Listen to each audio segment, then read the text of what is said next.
Dossier politique à présent dans ce journal. Le lancement d'un nouveau mouvement anti-troisième mandat hier s'est terminé dans des conditions indescriptibles. Des policiers ont fait irruption au siège de la maison des associations et des organisations de la société civile à Yimbaya. Ils ont voulu empêcher la mise en place du mouvement dénommé à Moulanfé. Plusieurs jeunes ont été arrêtés, des journalistes blessés, des leaders politiques ont été contraints de se mettre à l'abri. Des violences que déplore Lansana Diawara, des brassards rouges, lui-même membre du mouvement à Moulanfé. Alceni Bari et Yacouba Traoré ont fait un tour ce lundi dans l'enceinte de la maison des associations. Suivez.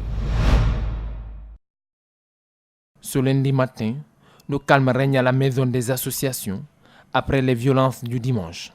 Au milieu de la cour, les traces de gaz lacrymogène utilisées par les forces de l'ordre.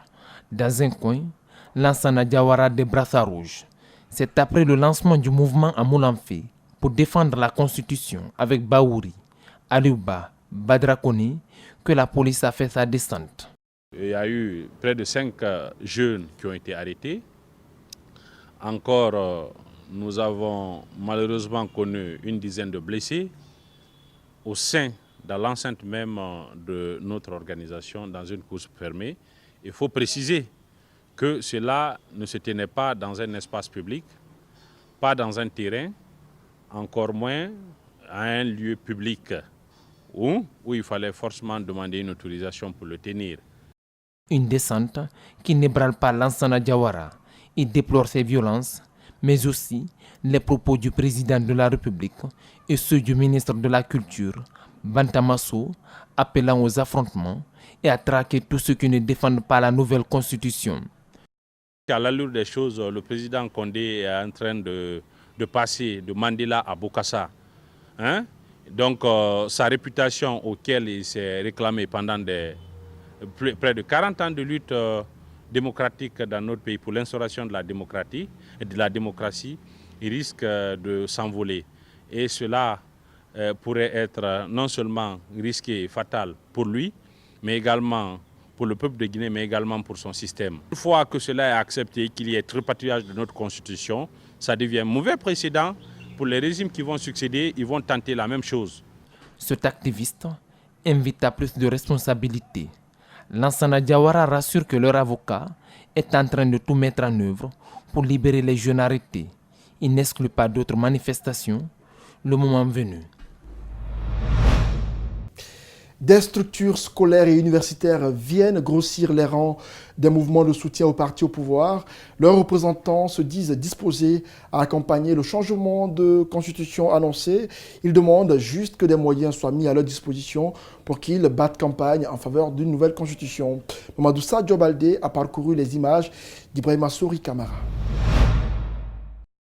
Un siège chauffé à bloc, des artistes invités pour remuer la salle, tout est là pour que les militants passent un moment festif. Le sujet principal, la nouvelle constitution. Alpha Condé aura manqué un devoir s'il ne se taille pas une constitution devant lui permettre de briguer un nouveau mandat selon cet orateur. Cela, dit-il, lui facilitera aussi d'achever son ambitieux projet de société. Constitution, si le président n'avait pas fait ça, il aurait manqué à son devoir.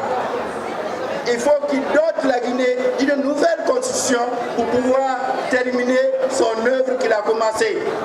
Le ton est donné, Abdoul Berete a traversé l'arrière-pays pour rejoindre le siège du RPG. Il s'est vite moulé dans le schéma mis en place. Nous vous rassurons que les sanctions scolaires et universitaires disent oui à la nouvelle constitution.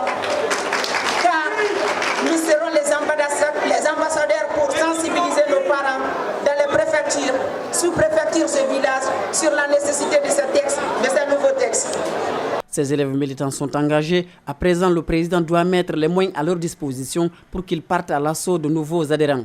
Monsieur le Président, la réussite de cet ambitieux projet de réforme constitutionnelle passe nécessairement par la sensibilisation des citoyens pour une bonne appropriation du contenu du dit projet.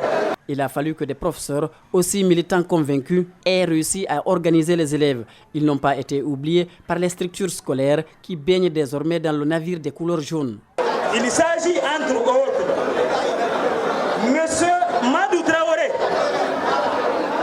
Monsieur Moussa Keta,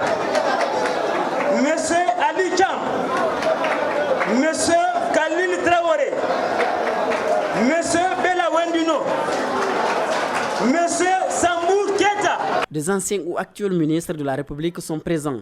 Ils suivent les discours des jeunes élèves et les messages portés. Eux seuls savent ce qu'ils pensent en ce moment.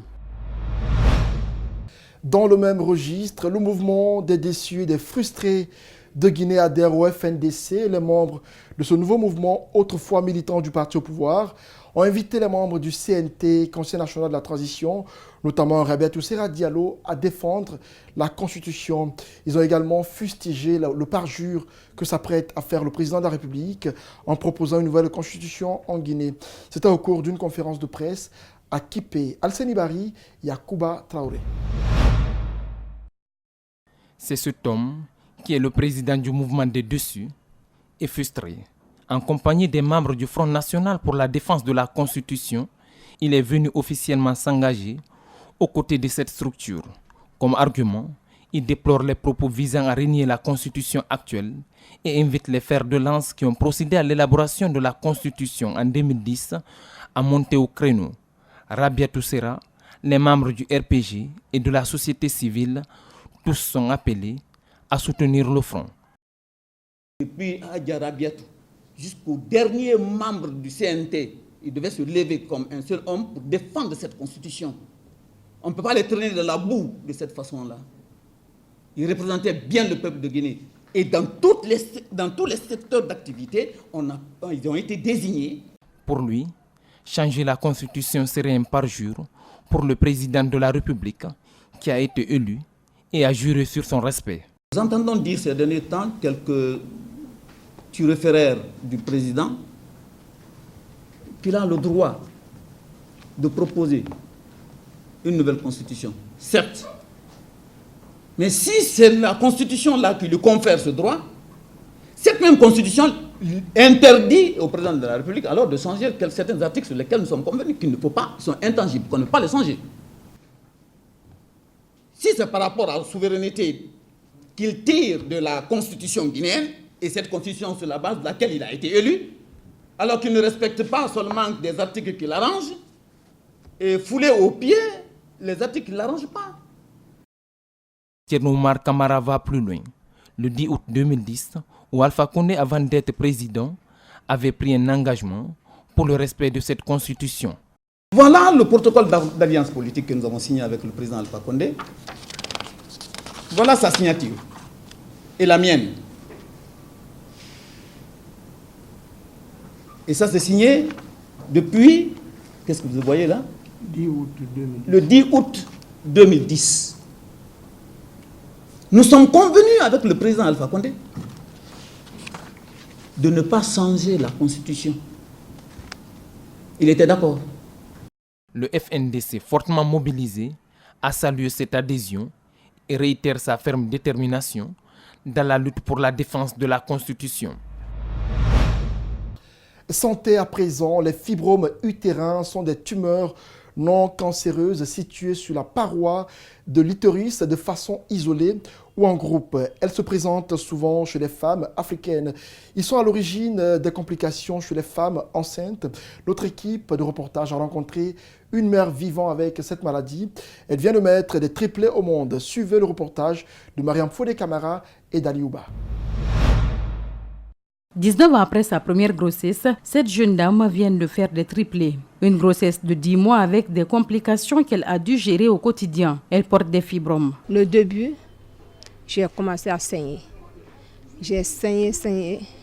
Un jour, je suis allée dans la toilette. À mon retour en venant, j'ai épuisé un. J'ai commencé à saigner. Ils ont refait l'échographie. L'échographie avait dit qu'il n'y en a plus. Je suis restée dans ça jusqu'à un moment donné, à 5 mois aussi, j'ai commencé à saigner. Le saignement a fait encore que j'ai épuisé un. Nous avons rencontré un médecin gynécologue pour en savoir plus. Selon ce médecin, les fibromes qui frappent souvent les femmes africaines peuvent être associés à une grossesse. L'utérus va grossir de plus par rapport à un utérus normal qui n'a pas d'autre chose. Qu'est-ce qui arrive? C'est que cette femme est souvent exposée. Si elle fait une échographie en début de grossesse, l'échographie peut retrouver 5 embryons comme ça ou 5 fœtus. Mais il y a possibilité, le fait qu'il y ait surdistension, qu'il y ait des expulsions, des embryons ou des fœtus en début de grossesse sont possibles.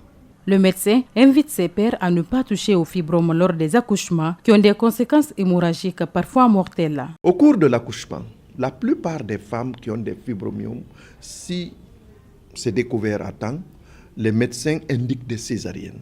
Au cours de ces césariennes, j'informe nos collègues médecins qu'il ne faut pas toucher le fibromyome parce que ça a des conséquences. Ça va faire que des troubles de coagulation peuvent s'installer. Ça peut faire qu'on a des difficultés pour que l'utérus se rétracte.